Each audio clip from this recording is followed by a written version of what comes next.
America द्वारा Venezuela के राष्ट्रपति निकोलस मादुरो की गिरफ्तारी के बाद देश में हड़कंप मचा हुआ है। यह कार्रवाई ऑपरेशन एब्सोल्यूट रिजॉल्व के तहत की गई, जिसमें अमेरिकी सेना ने जमीन, हवा और समुद्र तीनों ओर से हमला बोलकर मादुरो को हिरासत में ले लिया। इस घटना के बाद वेनेजुएला की सुप्रीम कोर्ट ने तत्काल प्रभाव से डेल्सी रोड्रिग्स को अंतिम राष्ट्रपति घोषित कर दिया है।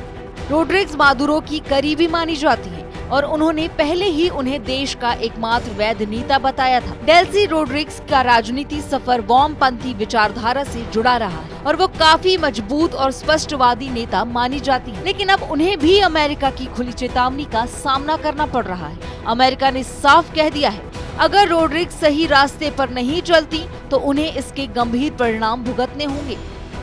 अब सवाल यह है कि क्या अमेरिका अब एक और राष्ट्रपति को निशाना बनाएगा? क्या रोड्रिग्स झुकेंगी या मुकाबला करेंगी? और वेनेजुएला का भविष्य अब किस ओर जाएगा? देश और दुनिया की नजरें अब कराकस पर टिकी हैं। अमेरिका और वेनेजुएला के बीच बढ़ते तनाव के बीच वॉशिंगटन ने अब अपना रुख बदल लिया है। अमेरिकी सरकार ने सोमवार को साफ किया है कि वो अब वेनेजुएला पर शासन नहीं करेगी, जबकि कुछ ही दिन पहले राष्ट्रपति डोनाल्ड ट्रंप ने कहा था कि जब तक वहां सुरक्षित सत्ता हस्तांतरण नहीं होता, अमेरिका देश का संचालन करेगा। लेकिन अब माहौल और भी गर्मा गया है, क्योंकि राष्ट्रपति निकोलस मादुरो को आज न्यूयॉर्क के मैनहट्टन फेडरल कोर्ट में पेश किया जाएगा। मादुरो पर आरोप है कि उन्होंने पिछले 25 साल तक ड्रग्स और आतंक से जुड़ी साजिशों की अगुवाई की है। हालांकि ट्रंप ने अपने बयान में एक बार फिर चेतावनी देते हुए कहा है, अगर वेनेजुएला की नई अंतरिम सरकार अमेरिकी शर्तों को नहीं मानती तो अगला हमला भी मुमकिन है। इस बयान के बाद सवाल खड़े हो रहे हैं कि क्या अमेरिका फिर से सैन्य कार्रवाई की तैयारी कर रहा है? क्या मादुरो को कोर्ट में कड़ी सजा मिलेगी? क्या वेनेजुएला अब और उथल-पुथल का सामना करेगा?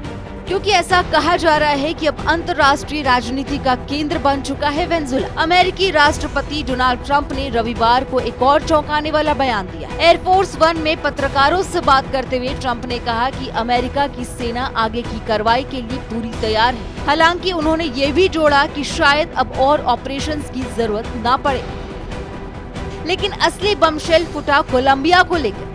ट्रंप ने कोलंबिया के राष्ट्रपति गुस्तावो पेट्रो पर गंभीर आरोप लगाए। उन्होंने कहा, कोलंबिया एक बीमार देश है और एक बीमार इंसान इसे चला रहा है। उसे कोकीन बनाना और अमेरिका भेजना पसंद है, लेकिन अब ज्यादा दिन नहीं बचे हैं। इस बयान के बाद अटकलें तेज हो गई हैं कि क्या वेनेजुएला के बाद अब अमेरिका की नजर कोलंबिया पर है। ट्रंप का इशारा साफ है, अगर ड्रग्स तस्करी नहीं रुकी तो मिलिट्री ऑपरेशंस भी हो सकता है। वहीं वेनेजुएला पर भी ट्रंप ने क्या कहा, हम आपको बताते हैं। वेनेजुएला में अब सही वक्त पर चुनाव होंगे, लेकिन कब होंगे इसका कोई टाइमलाइन नहीं दिया गया। अमेरिकी सेना अभी भी अलर्ट पर है और स्थिति पर नजर बनाए हुए है। क्या अब दक्षिण अमेरिका में और बड़ा भूचाल आने वाला है? अमेरिका का आक्रामक रुख दुनिया को किस मोड़ पर ले जाएगा? वहीं आपको बता दें कि जब पत्रकारों ने ट्रंप से सीधा सवाल किया, क्या आप कोलंबिया पर भी मिलिट्री ऑपरेशन करेंगे, ट्रंप ने बिना हिचक कहा, यह मुझे अच्छा लगेगा। उनके इस जवाब ने पूरी दुनिया को झकझोर दिया है। इधर वेनेजुएला में नई सरकार का दावा मजबूत होता दिख रहा है। अमेरिकी कार्रवाई के बाद डेल्सी रोड्रिग्स को देश के अंतिम राष्ट्रपति घोषित कर दिया गया है। वेनेजुएला की सेना ने भी उन्हें अपना समर्थन दे दिया है और साफ कहा है, हम साम्राज्यवादी हमलों के सामने एकजुट और मजबूत हैं। अब सवाल यह है कि क्या अमेरिका की अगली फौजी कार्रवाई कोलंबिया में होगी? क्या ट्रंप का ये अच्छा लगना साउथ अमेरिका के लिए बुरे संकेत है? पूरे क्षेत्र में दहशत का माहौल है और दुनिया की नजरें अब वॉशिंगटन की अगली चाल पर टिकी है। फिलहाल इतना ही। ऐसे ही खबरों के लिए देखते रहिए रिपब्लिक भारत का डिजिटल प्लेटफॉर्म।